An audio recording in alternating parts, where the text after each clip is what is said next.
বিসমিল্লাহির রহমানির রহিম। ফার্মের ফার্স্ট চালান ব্রয়লার মুরগি দিয়ে শুরু করছি।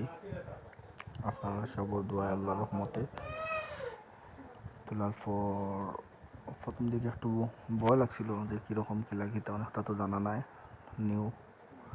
তারপরে যাই হোক সাহস করি তুলছি, আলহামদুলিল্লাহ ভালো হয়েছে। ঈদের সিজনের সময় তুলছিলাম, ভালো হয়েছে। বাচ্চার রেট যদিও একটু বেশি আসলো, তার বাদেও কোনো সমস্যা হয়েছে না, ভালো হয়েছিল। বাচ্চাও কম দিনে বাড়ি গেছিল।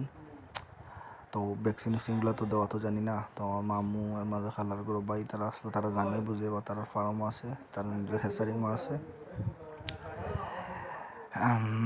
সাফওয়ান এগ্রো ফার্ম কোয়েল পাখির। আচ্ছা যাই হোক, তো তারা একটু হেল্প করছেন আমারে। তারা ভ্যাকসিন মারিয়া দিয়েছেন। এর কিছুদিন পরে 5-7 দিন পরে ভ্যাকসিন মারার আমি মনে করছি গলার তল ফুলা কি তার লাগি একটু ভয় পাইলিছিলাম।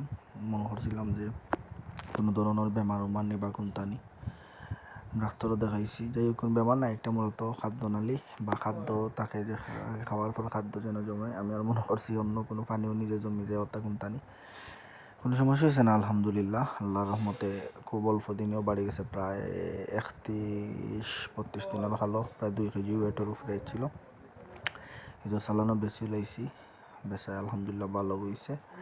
আর পরবর্তী কিছু ভিডিও করার সময় আসলো না, ব্যস্ততায় গেছে, যার কারণে ভিডিও করতাম পারছি না, আপনার কাছে শেয়ারও করতাম পারছি না। এই যে ভিডিওগুলো এটা 5-7 দিনের ভালোর ভিডিও, বা 8 দিন হইব ওরকম, 300-400 গ্রাম ওরকম আর কি। তো আপনার দোয়ায় পয়লা চালানো আলহামদুলিল্লাহ সাকসেস হয়েছি, দোয়া করবো আমার লাগে।